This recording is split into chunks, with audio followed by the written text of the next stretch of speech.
And God bless from the Truth Prospector. I am here still studying Ephesians, still reconstructing my theology and learning a lot of great things. I wanted to go back to Ephesians chapter 4, look at it a little bit, and see how it springboards into something else I've been learning about being born again, which is really, from Jesus' perspective, being born from above, not just born again.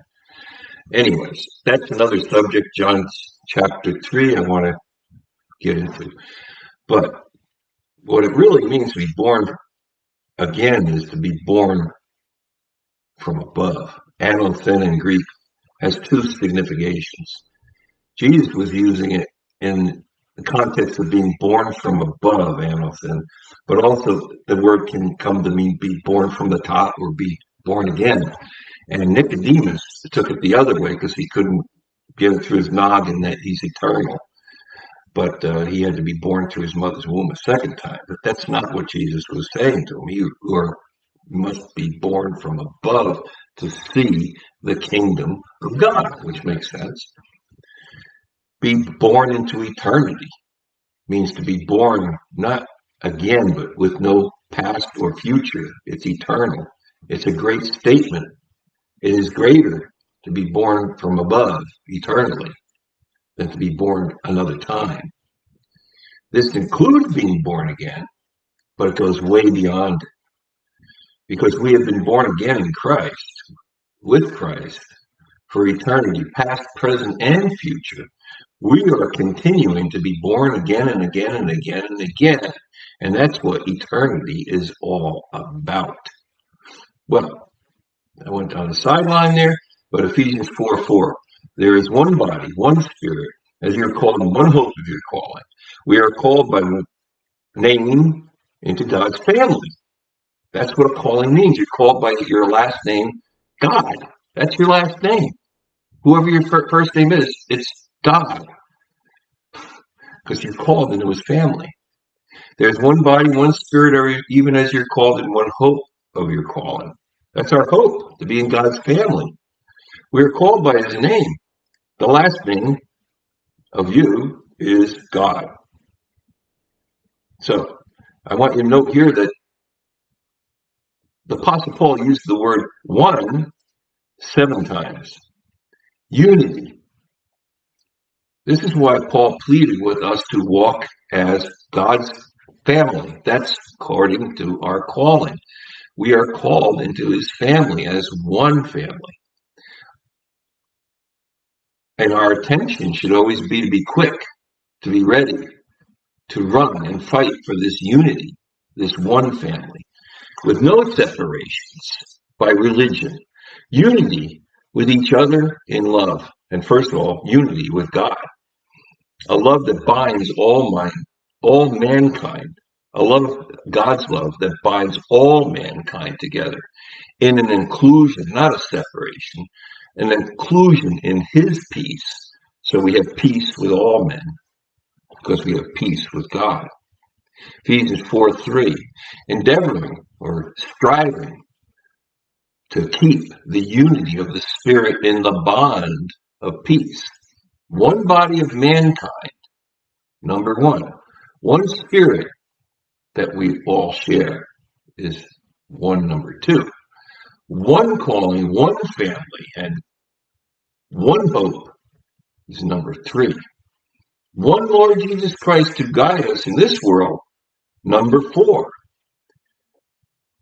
One faith that he has for us is number 5. And because it's his faith, it's the number of grace, not works. It's not my believing, it's his believing. One baptism, and that is being baptized in all that Christ is as a man. Number 6.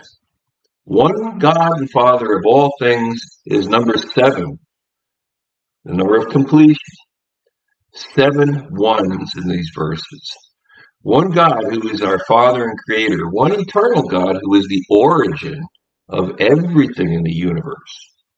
One God who is above all and continues to work all things according to his plan through all and all existing everywhere, and in all that exists everywhere. One God.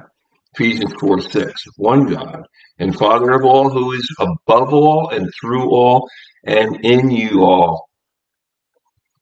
Who can be outside of God's plans? Who can divorce or abandon his love?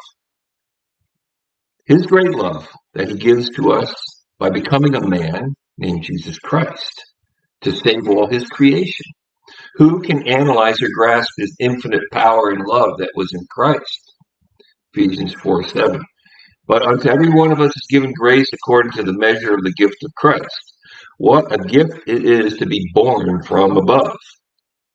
The dimension of this measure of Christ's love is beyond all understanding, and yet he placed God in Christ in the Holy Spirit in each of our hearts. We're born from above. The dimension of or measure of Christ's love, that's beyond all understanding, and yet he placed God in Christ in the Holy Spirit in each of us. Here, Paul was referring to the words David spoke in Psalm 68:18.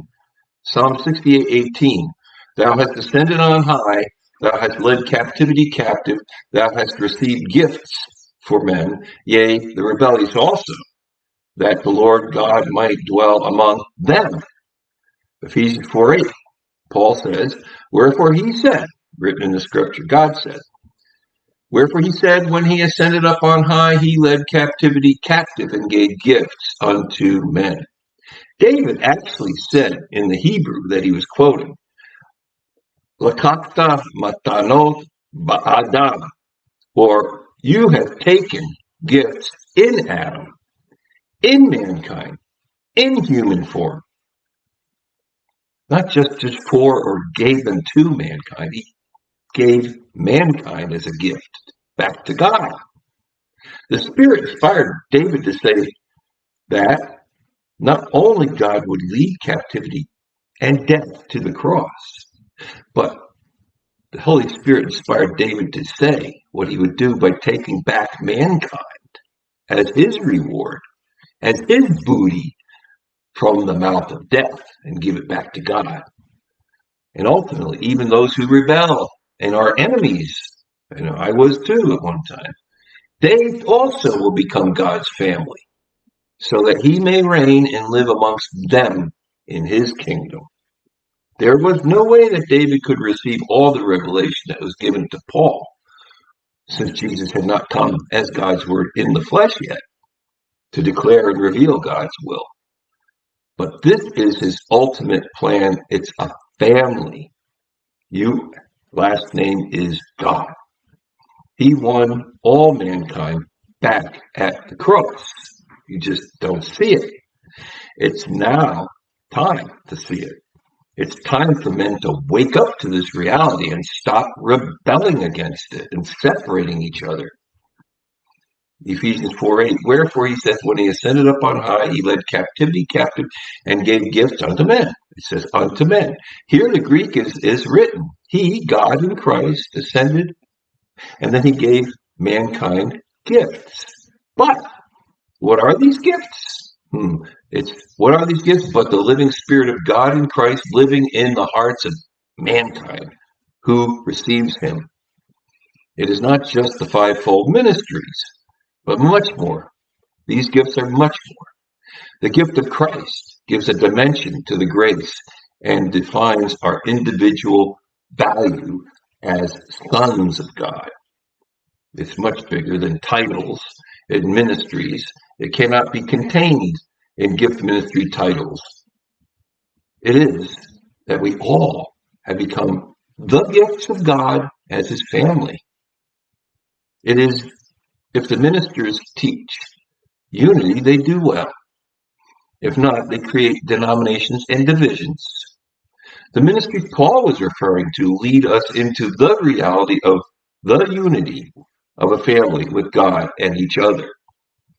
And all who do not lead us into this family, they are leading us into their own dead ends. God came to be born again in a man named Jesus. When he completed his life, his sacrifice of love and resurrection, He ascended to the throne of his Father, God, with mankind in his hands and presented all mankind back as a trophy of his victory, back to his Father, our Father. And we are home again. Ephesians 4:9-10. Now that he ascended, what is it but that he also descended first into the lower parts of the earth? He descended into this. He that descended is the same also that ascended up far above all heaven, that he might fill all things.